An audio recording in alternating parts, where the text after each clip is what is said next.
Sure be you one.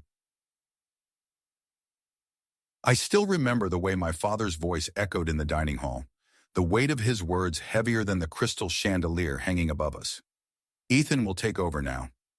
The clinking of glasses didn't stop. The murmurs of conversation didn't falter.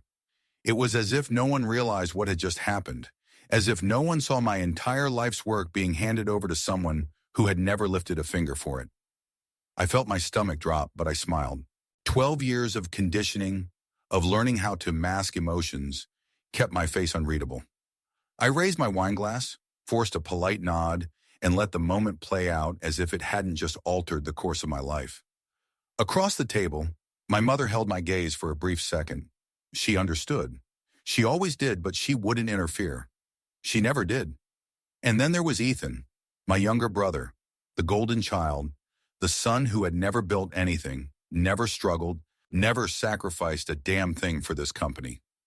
He sat there, pretending to be modest, lowering his gaze just enough to make it seem like he hadn't been waiting for this exact moment his entire life.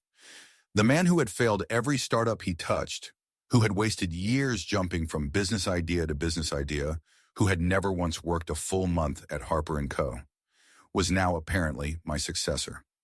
I should have seen it coming. That night, I sat in my home office, fingers flying over the keyboard, going through every document, every agreement, every contract I had ever signed. I wasn't naive. I knew my father and Ethan expected me to step aside, to take my loss gracefully, to disappear into the background like a good obedient daughter. But they had underestimated me. By 3 a.m., I had every legal document in front of me. What my father had failed to consider, what Ethan had been too lazy to understand, was that over the years, while they had been playing the roles of businessman and heir, I had been securing something far more valuable. Control. The next morning, I walked into Harper & Co. at 8:45 a.m., just like I had for the last 12 years.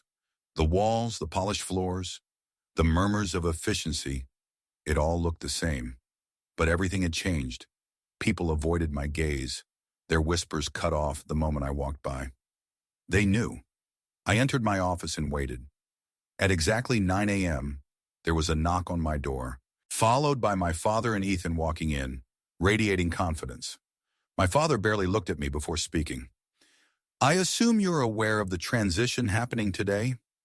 Ethan stood beside him, already acting as if he belonged there. "Transition," I repeated, leaning back in my chair. "Interesting choice of words." "Don't make this difficult, Lisa," Ethan cut in, his voice exasperated, as if I was the unreasonable one. I didn't respond. Instead, I reached for my remote, pressed a button, and let the enormous screen on the wall display the document I had been reviewing all night. Executive Shareholder Agreement, signed August 17, 2015. My father's eyes narrowed. Ethan frowned, glancing at the screen.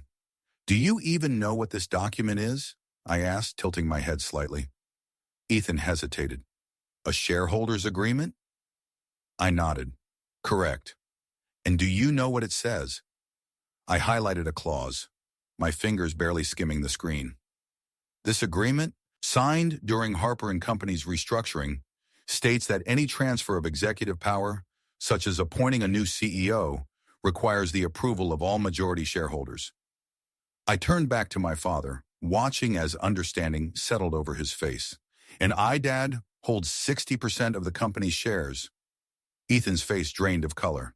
"That's impossible." "Actually," I said smoothly, "it's very possible. While you were busy failing upwards and Dad was busy making public appearances, I was doing something else, securing my place." I turned back to my father. "Remember when you needed capital in 2017? You gave me an additional 15% of your shares in exchange for my investment. And in 2019, when we had that legal dispute, you transferred another 10% under my name as collateral. You never bothered to reclaim it." Ethan's breath was coming faster now. "You have to be bluffing." I reached for another document. "This is the most recent legal filing with the state. Want to verify?" He snatched it from my hands, scanning the page, his fingers tightening as he reached the signature section. "Dad, tell her she can't do this." Ethan's voice was rising in panic now, but my father said nothing. He simply stared at the screen, his face unreadable. For the first time in his life, he had no answer. I sighed and stood up, smoothing my blazer. "I'm not firing you, Ethan," I said calmly, "but you will report to me. You will work under my guidance. Or," I gestured to the door, "you're free to leave." Ethan turned to my father, his eyes pleading, but the older man remained silent. There was nothing left to say. Ethan stormed out. My father lingered for a moment, his gaze heavy on me. "You're making a mistake, Lisa." I met his stare without blinking. "No, Dad, you did. When you underestimated me." He exhaled sharply, shaking his head. "Families should stick together. Do you really want to burn this bridge? You burned it first." He left without another word. For the first time in 12 years, my office felt empty. No phone calls from my father. No passive-aggressive emails from Ethan. Just silence. But silence didn't mean peace. It meant the battle had just begun. By the next morning, I could feel the tension in the air. My employees, once confident, now looked uncertain. Department heads avoided eye contact. I knew exactly what was happening. My father and Ethan were working behind the scenes. Whisper campaigns, old family connections.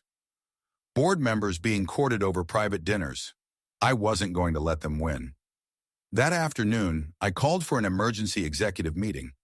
I stepped into the boardroom, letting my gaze sweep the room. Some people looked away.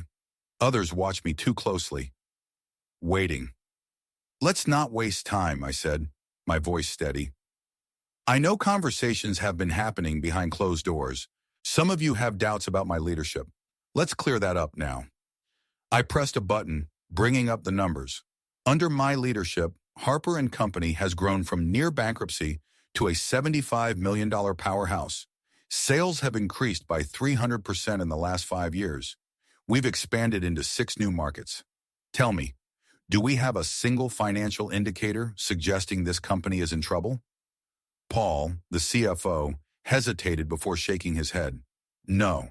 In fact, projections show another 20% growth next quarter." I nodded. "So let's be honest about what's happening here. My father and brother aren't upset because the business is struggling. They're upset because they expected me to step aside." Silence. Then I dropped the real bombshell. "Some of you have been contacted in the last 24 hours, offered incentives to push for my resignation. If anyone would like to disclose those conversations now, this is your chance." The room shifted uneasily. Then after a long pause, one executive cleared his throat. "I received a call from your father. Did he offer anything in return?" A beat, then a slow nod. "There it is," I breathed. I stood. "If anyone believes my father and brother deserve control, now is the time to make your move." No one spoke. Good. This was my company now, and I was going to make sure no one forgot it. As weeks passed, the storm began to settle. Harper & Company was firmly under my control. The executives who had wavered in their loyalty were replaced. The board members who had entertained my father's offers found themselves edged out. The company was thriving, expanding faster than ever, and for the first time in my life, I was no longer fighting to prove myself. I had already won. My father, on the other hand, had lost everything. The empire he had built, the legacy he had once controlled, was no longer his. He had thought himself untouchable, believed that no matter what, he could dictate my future. But he had been wrong. Now his influence was nothing more than whispers in private clubs, the murmurs of a man who used to be powerful. Ethan had disappeared. After selling his shares, he tried to launch another business, some tech startup he had no real knowledge about. It failed within 6 months. No investors trusted him, not after the way he had been publicly humiliated. He had expected to inherit a throne, not realizing that the crown had never belonged to him. One evening, I received an unexpected call. My mother. Her voice was quiet, careful. "He's not doing well, Lisa." I knew who she meant. "He's been drinking more, talking less. I think he regrets it." I stared out at the skyline from my office, the city lights stretching endlessly before me. Regret changes nothing. A heavy silence hung between us. I just thought you should know. She didn't ask me to fix it. She knew better. I hung up, my fingers tapping against the desk. A part of me had once wanted his approval, had craved the validation of hearing him say, "You did well, Lisa." But I had long since stopped needing it. A week later, an article appeared in a financial magazine. The Fall of James Harper, how the once powerful CEO lost his empire to his own daughter. I wondered if he had read it. I wondered if he felt the same hollowness I had once felt when he had announced my replacement at that dinner table, as if my years of sacrifice had meant nothing. Somewhere deep down, I hoped he did. But life moved forward. Harper & Co. continued to grow. New projects, new markets, new heights. I was no longer the shadow of my father's legacy. I was the force that carried it into the future. One evening I sat alone in my office, watching the city pulse with life below. Power is never given, it is taken. Family is not always defined by blood. Loyalty is a choice, not an obligation. And sometimes, the greatest victory isn't in proving someone wrong, it's in proving to yourself that you were right all along. What do you think? Did my father and brother deserve what happened to them? Or do you think I should have handled things differently? Let me know your thoughts in the comments below. And if you haven't subscribed yet, make sure to hit that button for more stories like this.